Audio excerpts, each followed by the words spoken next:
Hey, everybody, it's Eric J. Olson. I'm doing another live edition of the Managing Partners podcast. And today I have Kristi Wooten from Wooten Family Law. Hey, Kristi. Hello. How you doing? Welcome to beautiful. Well, you're close to me, unlike some of the other people you interview, but Virginia is beautiful today. So. Yep, it is. We are like two doors down from one another. And we were just commenting that we really should probably do these kinds of things in person every once in a while. And it would have made sense this time, but we're being socially distanced. And that's safe. Right. Right. Good for us. Well, hey, Kristi, why don't you tell everybody a little bit about yourself and what you do? Oh, wow. Okay. Well, I'm originally from California, but I've lived here in Virginia now longer than I lived in California. So I'm officially a Virginian. I'm a wife, a mom, a business owner, of course, and I'm heavily involved in our community here in Chesapeake. Chesapeake is the second largest city, trying to be the first largest city in the Commonwealth of Virginia. So there's lots to get involved with. My husband and I are newly certified foster care parents. So we're looking for a new adventure, a new challenge. I have a master's degree in public policy because I thought politics is where I'd end up. But law school called, and so I'm obviously in the legal field, and I've been practicing for, over 22 years now, and 10 years with my own law firm. I started in our Commonwealth's Attorney's Office, which is our prosecutorial office here in Virginia, and then the chief judge asked me to come upstairs, so I ended up clerking and being the staff attorney for the circuit court judges for a couple years. And I really, if you had asked me then, I would have told you I will never practice family law. Except for that, because I got my hands in all kinds of areas of law working for the judges, I realized we really needed good family law attorneys. And so that's where I'm at now. Our firm focuses mostly on family law. So we do adoptions, some estate work, a lot of complex litigation. In Virginia, we are an equitable distribution state. And so we're often involved with valuing and dissolving business interests that are involved in the dissolution of a marriage. So we have a lot of complex litigation involved. Our firm also does appellate work, which in and of itself is usually pretty complex. And I feel like I've ended up where I'm supposed to be and where I'm called to be, which is the practice of family law mainly. And my staff joins me in that calling.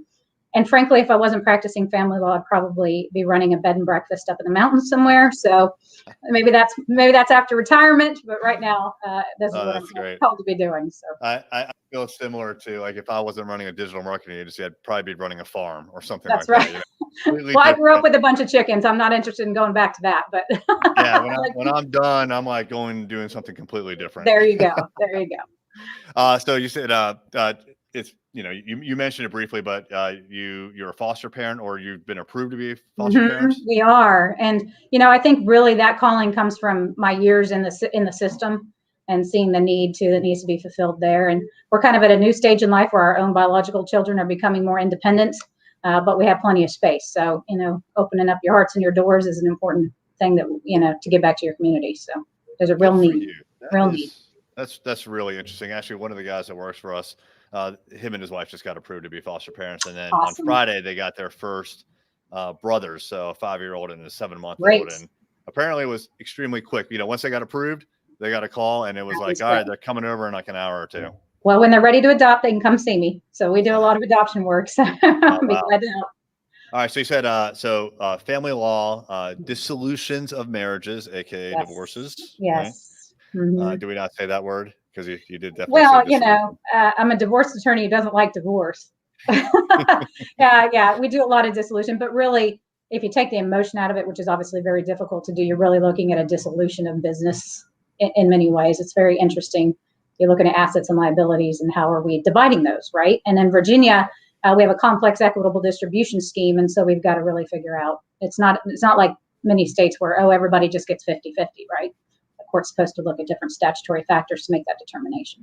Oh, okay. I always thought it was just straight up 50-50. Yeah, well, a lot of times it ends up being that way, but there's a lot of statutory factors in effect here in Virginia. Okay. And then I would also imagine it gets quite complex when the wealth level, affluence level increases, and there's more entities, right? Businesses, joint ventures, all sorts of stuff has to get. Because you're involving partners and people not involved in the marriage, right? And their interests in these assets as well. So it can be pretty complex. I'm curious, what about what are they called? Oh boy, I'm drawing a blank. I shouldn't have mentioned it. When you put you have a will and a trust. A trust. Thank you. Gosh, I cannot believe There you go. I just got it. I totally blanked out on a live social That's media. okay. Yeah, if you have a trust, can you dissolve those? Is that possible? Like, or is that Some, like yeah, there are ones you can dissolve and ones you can't. Frankly, I think a revocable? lot of people get sold on trust that probably don't need them, to be honest with you. I think they get oversold sometimes on estate planning. But but the laws change all the time, and the tax laws change all the time, and certainly every 4 years they change. And so it's estate planning can be complex as far as that goes too. Just keeping up with the times, giving good advice. Yeah, yeah. Okay, so yeah, trusts, wills, you take care of that. Also, dissolutions. Solutions. Yeah. All right. So anything to do with Adoptions, custody, anything to do with the family. If you think of protecting, our job is to safeguard the family, the finances, and the future. Just think about it that way. And so that's really what we try to do, is to safeguard those 3 F's for our clients. excellent. Great. And your clients, so obviously the types of clients you help are people with families or in a family situation. Mm-hmm. Are they mostly local clients or statewide, nationwide? Well, we practice all over Hampton Roads, and for people who don't know what Hampton Roads is, it's a very massive area of Southern Virginia that covers 14 cities. So, and across waters and bays and waterways. So we practice in a fairly large part of Southern Virginia, and all the different courts there at the different levels of the different courts there. So we're a lot of different courts every year, but we are a Virginia law firm.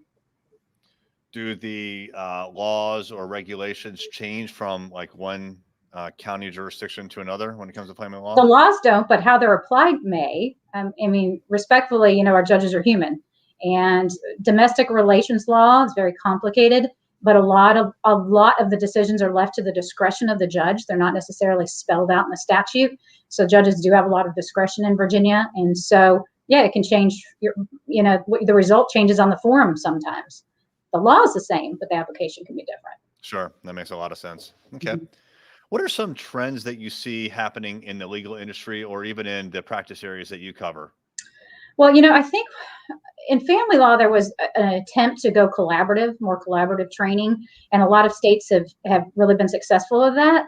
Virginia, not so much. I did get certified as a collaborative attorney. That means really kind of more of a mediation attempt and more trying to keep our clients out of court.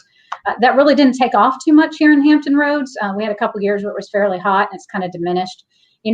There's obviously a trend in law period of trying to go virtual and doing more of these Zoom calls and having virtual offices.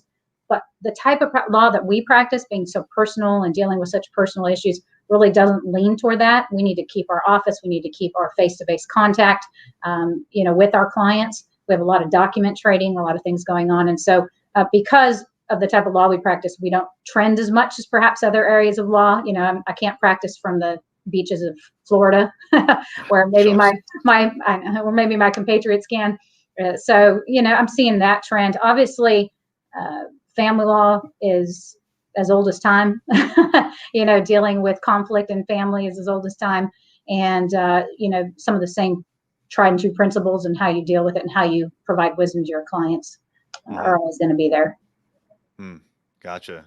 What was it like for you and your firm going through COVID? How did that affect you? Did you make big changes or not? Other than the fact that many of us actually got COVID in this office and we weathered that storm together, that slowed us down a bit. But to be honest, it's been one of our busiest years.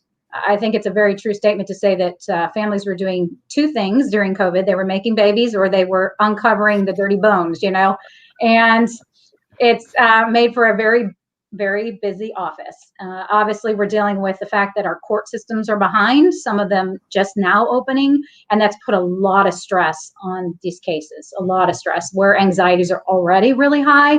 So it's really had to change our patience level, and how we deal with the fact and recognize and understand the fact that every person we touch or we deal with in a case, whether it be the clerk of the court or the bailiffs or our clients, everybody's anxiety levels are magnified during COVID. So it's been an interesting ride. Yeah, I read almost on a daily basis about how some of the courts, especially in Virginia, are trying to open, or they've maybe even had like false opens, or they've opened and they have to close. Mm-hmm.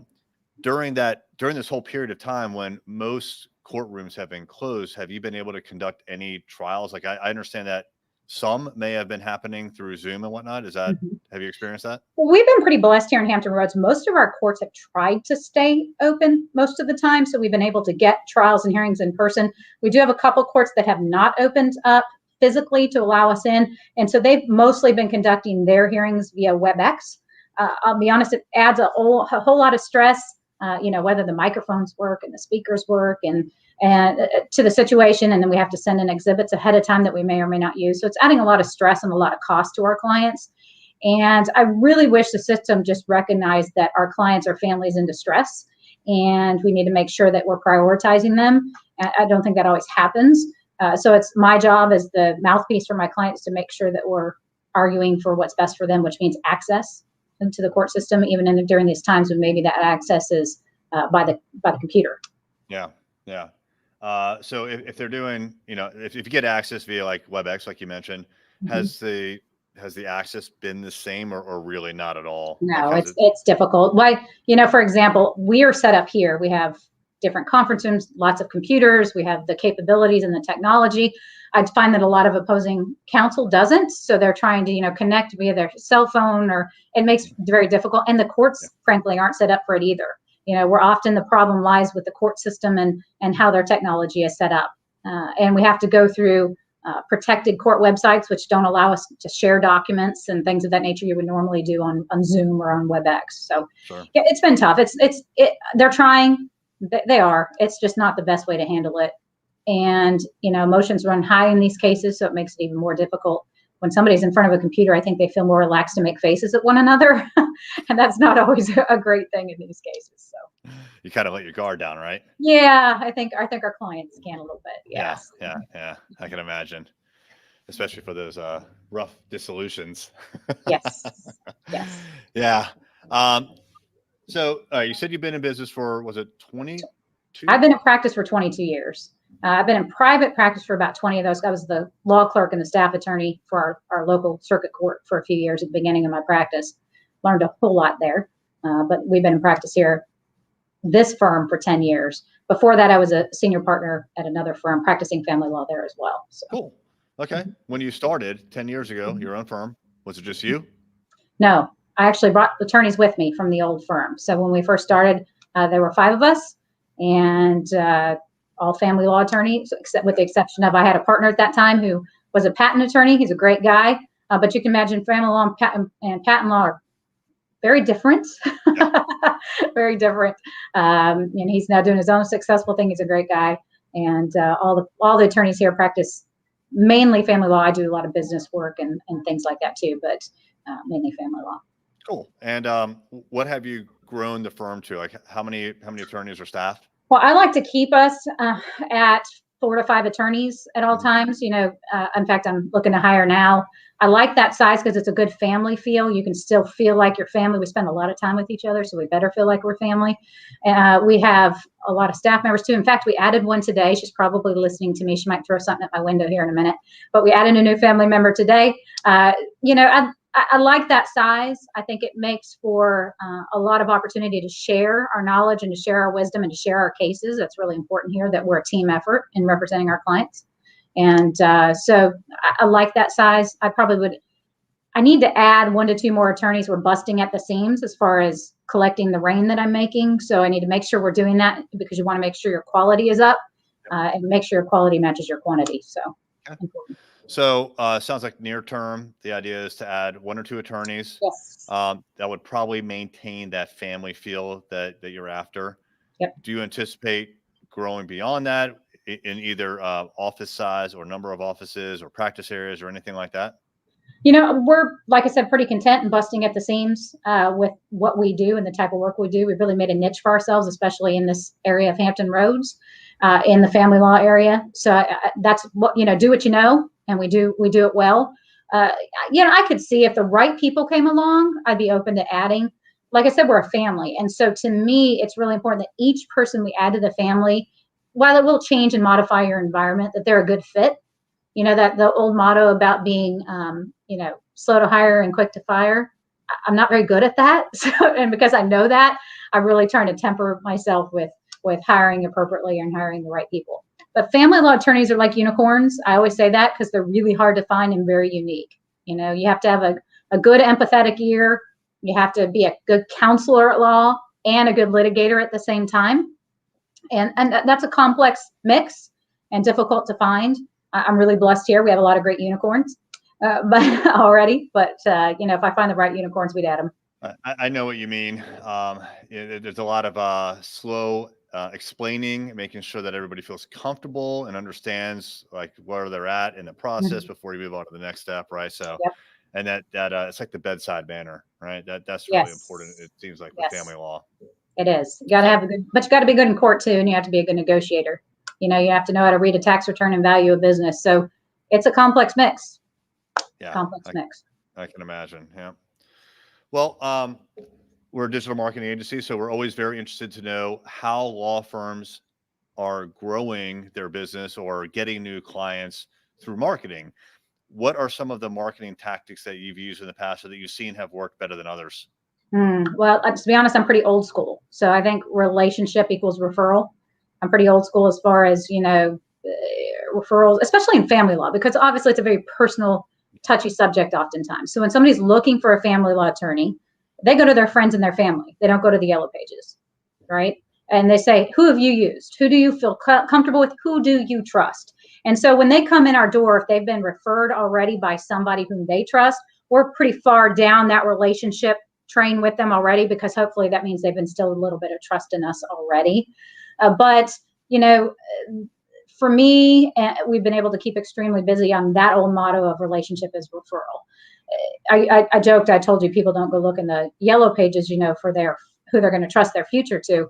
But I had a young client once say to me, what are the yellow pages? So now I have to say, don't go Google your future to somebody, So, but because I'm starting to sequence into a new phase into our practice, I'm in a new phase in life. My kids are independent, becoming more independent. I can focus more on business growth and how we want to automate and how we want to market.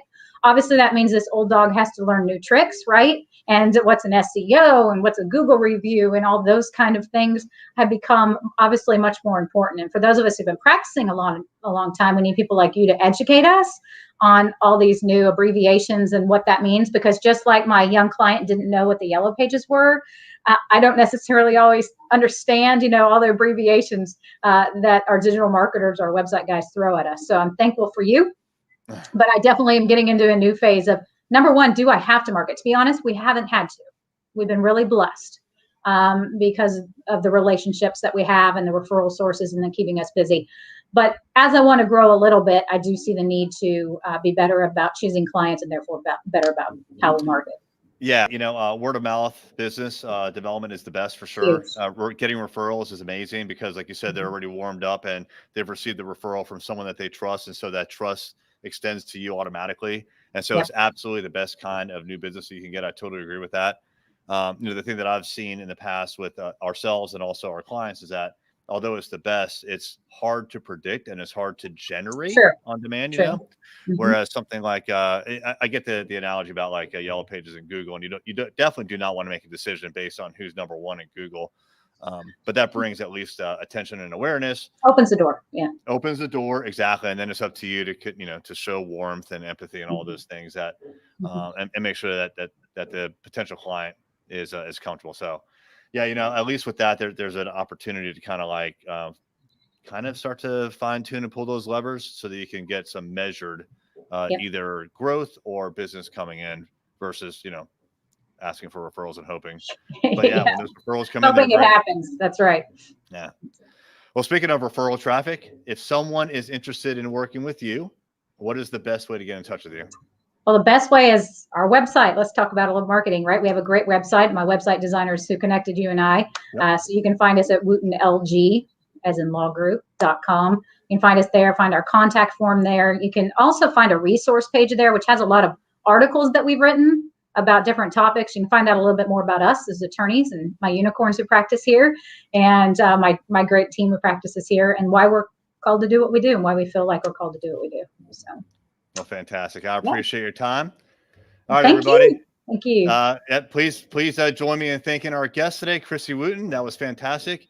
If you are a law firm looking to explain what yellow pages are or what the Google is to your prospective clients. That is what we do here at Array Digital. You can check us out at arraylaw.com. All right. Thanks so much. Thanks.